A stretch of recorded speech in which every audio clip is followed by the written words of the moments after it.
Silicon city ಬೆಂಗಳೂರಿನಲ್ಲಿ BMTC ಬಸ್ಗೆ ಮತ್ತೊಂದು ಬಲಿಯಾಗಿರುವಂತಹ ಘಟನೆ ನಡೆದಿದೆ. ಹೆಬ್ಬಾಳದಲ್ಲಿ ಆಕ್ಸಿಡೆಂಟ್ ಆಗಿರುವಂತಹದ್ದು. ಈ ಮೂಲಕ ಬಿಎಂಟಿಸಿ ಮತ್ತೊಮ್ಮೆ ಕಿಲ್ಲರ್ ಬಿಎಂಟಿಸಿ ಅನ್ನುವಂತಹ ಅಪಖ್ಯಾತಿಗೆ ಮುಂದಾಗ್ತಾ ಇದೆ. ಬಸ್ ಇಳಿದು ರಸ್ತೆಯನ್ನು ದಾಟುವಂತಹ ಸಂದರ್ಭದಲ್ಲಿ ಏಕಾಏಕಿಯಾಗಿ ಬಂದು ಬಿಎಂಟಿಸಿ ಬಸ್ ಡಿಕ್ಕಿ ಹೊಡೆದ್ಬಿಟ್ಟಿದೆ. ಅತಿ ವೇಗವಾಗಿ ಬಂದಿದ್ದಂತಹ ಬಿಎಂಟಿಸಿ ಬಸ್ನಿಂದ ಈ ಅವಘಡ ಆಗಿದೆ. ಗಂಭೀರವಾಗಿ ಗಾಯಗೊಂಡಿದ್ದಂತಹ ಲಿಂಗಮ್ಮ ಸಾವನ್ನಪ್ಪಿದ್ದಾರೆ ಅನ್ನೋದು ಗೊತ್ತಾಗ್ತಾ ಇದೆ. ಹೆಬ್ಬಾಳ ಬಸ್ ನಿಲ್ದಾಣದಲ್ಲಿ ನಡೆದಿರುವಂತಹ ಘಟನೆ ಇದು. ನಾಗೇನಹಳ್ಳಿ ನಿವಾಸಿಯಾಗಿರುವಂತಹ ಮೃತ ಲಿಂಗಮ್ಮ ಬಿಎಂಟಿಸಿ ಬಸ್ ಚಾಲಕನನ್ನ ಪೊಲೀಸರು ವಶಕ್ಕೆ ಪಡೆದಿದ್ದಾರೆ. ಸ್ಥಳ ಪರಿಶೀಲನೆಯನ್ನು ಮಾಡಿದ್ದಾರೆ, ವಿಚಾರಣೆಯನ್ನು ಮುಂದುವರೆಸಿದ್ದಾರೆ.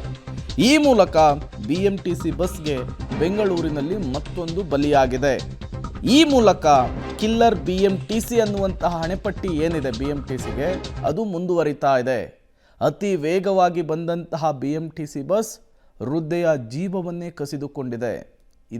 ಇದೇ ಬಸ್ಸು ನೀವು ಗಮನಿಸ್ತಾ ಇದ್ದೀರಿ. ಇದೇ ಬಸ್ಸಿಗೆ ಈಗ ವೃದ್ಧೆಯೊಬ್ಬರು ಬಲಿಯಾಗಿರುವಂತಹ ಘಟನೆ. ಅತಿ ವೇಗವಾಗಿ ಬಂದು ನಾಗೇನಹಳ್ಳಿ ನಿವಾಸಿಯಾಗಿರುವಂತಹ ಲಿಂಗಮ್ಮ ಅವರಿಗೆ ಈ ಬಸ್ಸು ಗುದ್ದಿದೆ. ಅದರ ಪರಿಣಾಮ ಸ್ಥಳದಲ್ಲಿಯೇ ಲಿಂಗಮ್ಮ ಸಾವನ್ನಪ್ಪಿದ್ದಾರೆ ಅನ್ನೋದು ಗೊತ್ತಾಗ್ತಾ ಇರುವಂತಹ ವಿಚಾರ.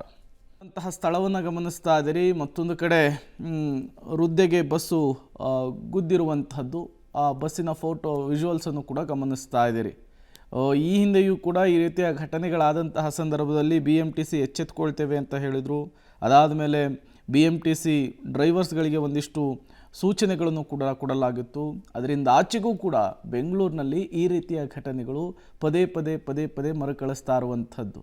ಬಸ್ ಇಳಿದು ರಸ್ತೆ ದಾಟುವಂತಹ ಸಂದರ್ಭದಲ್ಲಿ ಬಿಎಂಟಿಸಿ ಡಿಕ್ಕಿ ಹೊಡೆದಂತಹ ಪರಿಣಾಮ ವೃದ್ಧೆಯೊಬ್ಬರು ಸ್ಥಳದಲ್ಲಿಯೇ ಸಾವನ್ನಪ್ಪಿರುವಂತಹ ಘಟನೆ ನಡೆದಿದೆ.